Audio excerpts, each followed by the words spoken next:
have to stop fighting yourself for your healing. This is coming from a person. You got to, now I'm going to tell you, I stayed in some very toxic cycles for many, many, many years of my life. I'm 40 years old. And the real big cycle started probably when I was around 13, especially with the drugs. I can't tell you how many times the Lord in the past has been trying to heal me, trying to slow me down, trying to stop me, trying to say, hey, just calm down a second and let me heal you. You're fighting me for it. And I keep telling y'all, God is not going to fight you for your healing, baby. You either want it or you don't. You got to put in the work to heal. And in order to put in that work, your first step is going to give yourself permission to feel. You got to give yourself permission to feel. And I'm talking about feel without a man or something to stimulate your sex or drugs or a lot of us run to these different things. And let's talk about that real quick while I'm right here. Let's just pause for a second and talk about that.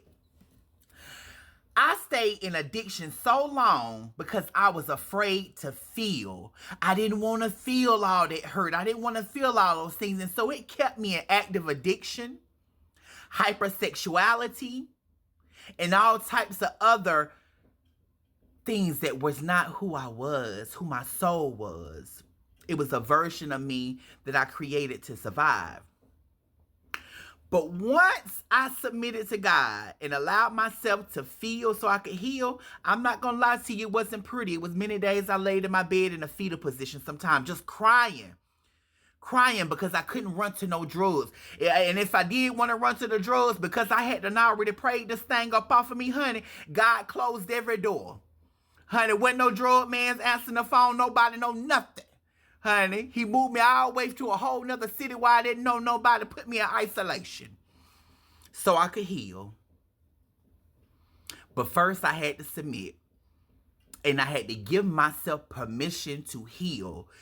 We as humans like to try and control everything, even our own emotions. And when you do things like that, especially when you're doing it in the not so good way, you don't give yourself permission to feel. And if the ones that say they don't run to drugs and all those things, are you overworking yourself? Some people like to go to work, honey. They excel in work and excel in school, honey. Got all the A's and all of that, honey. Running from yourself. See, it masks itself in many different ways. You got to be aware of it. Some people do it in shopping.